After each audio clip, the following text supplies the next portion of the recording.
Hey guys, how are you all doing? It's good to be back with you all another day.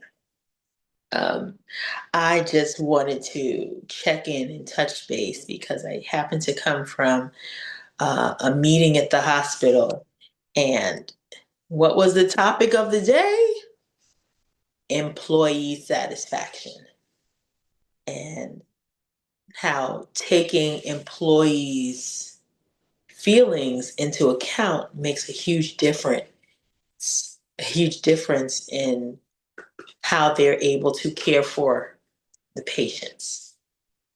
It always amazes me that this is still a topic of conversation, but I guess it needs to be. We often find that those who are often doing the work at the ground level aren't always able to express their feelings to the higher ups and the ones who are in charge of making the decisions that really govern care at a hospital. Um, I found in just thinking back to when I was getting my master's, and one of our projects was RN retention. What is keeping nurses in the field of nursing? And what is causing some of them to leave? And I can say, hands down, it all boils down to some of the same things that you find both in nursing and outside of nursing. And to me, number one is communication or the lack thereof. I think that nurses can be vocal. We're used to advocating. Of course, we're going to be vocal.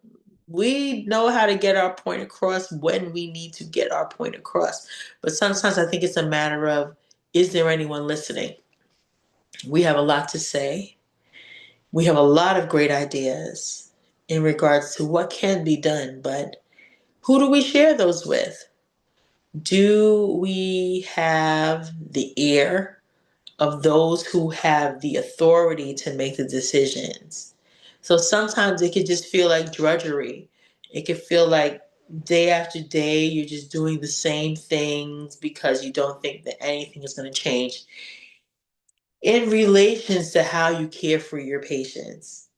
And to hear it being said, it made me a little sad to think that I've been a nurse for almost 15 years now, and to see that the same conversation is being had.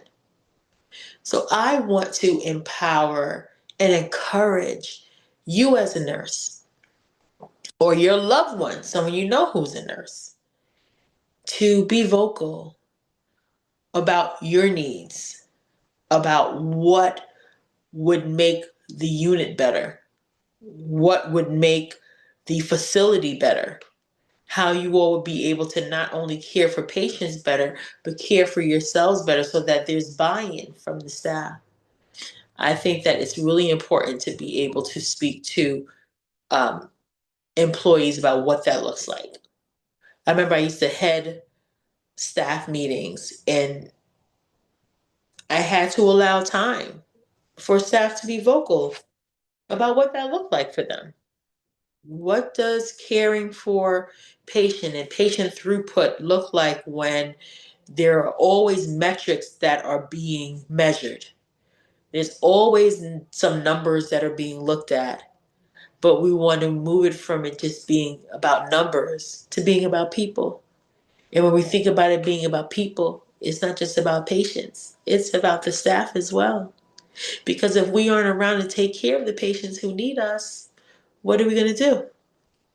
So I want to encourage you to speak up. Let your voice be heard.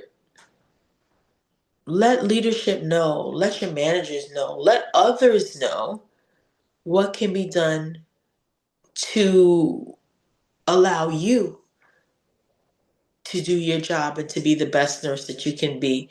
And it doesn't have to be said or done in a way that won't be well received.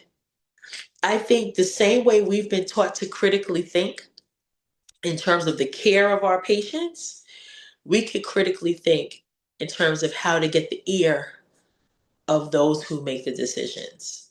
It's just a matter of how we do it. We observe other things, we need to observe that as well. And I think it's something that we can definitely do. So, as nurses, let's power on. Let's think about how we can help each other out and help each other along. And I know this seems to be the common thread of what I'm saying, but I really do believe that we sometimes operate in silos. We think we're the only ones who are experiencing something. We think we're the only one who's having an issue with um, overcommitment. We think we're the only one who's having an issue with feeling that we're pulling the load for more than just ourselves. We often feel that we're doing the work by ourselves when it's not the case. And that kind of goes back to what I was saying before, communication. If we have the opportunity to communicate, even if it's with each other, colleague to colleague, what can we do to make our shift better? What can we do to turn this environment around? There are things that have been done that are successful, but it does take the work and it takes more than one person agreeing to do their part. And of course, there will always be naysayers. There will always be Debbie Downers. But we have to understand and recognize that we do have the power to change things. We can look even among our own sphere of influence. We have the ear of people. We have the ear of people. I think that we don't tap in often enough to what it is we have and who we are and what we possess to be able to change lives. If you think about patient education and getting your patient to not only hear what you're saying, but to adhere to what it is you're trying to share with them, it's a powerful thing to be able to change the mind and the heart of a person who believed that what you're trying to tell them is attainable wasn't attainable before meeting you. We have patients who've done total 180s. It's possible. And just like we have the power to change the heart and the mind of the patients we care for, we have the ability to do the same for ourselves, for our colleagues, and the environments we're working in. I don't want you to give up. 2026 isn't a year of giving up. It's a year of pushing forward, and it's a year of pursuing. Pursue, for surely you shall recover all. It's about pursuing. It's about knowing what you have, knowing what you possess, and tapping into it. You may not have had support in the past that's let you know that you're able and capable of doing these things, but know that you are. I'm here to tell you that you are. And this is for someone who had to learn that herself. But now that I know that, we become unstoppable. And you don't realize it, but you become a beacon of hope and light to others who did not believe that they were able to do so.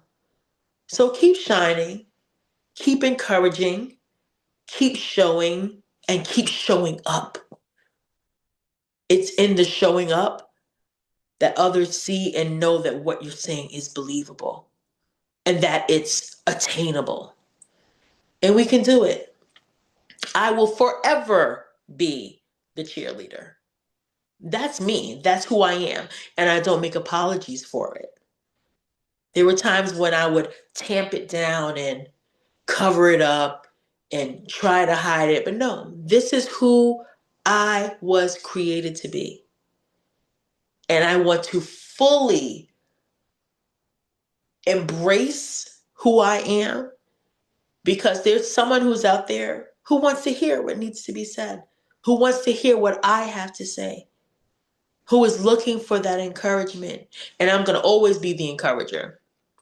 Call me Crystal the Encourager. That's me all day, every day. In spite of whatever the situation is, situations aren't sent, even if situations were sent to destroy us, they don't have to. They don't have to. We can learn from it, we can turn from it, and in the end, we can and will be greater for it. So I encourage you, be strong, not only for others, but be strong for you.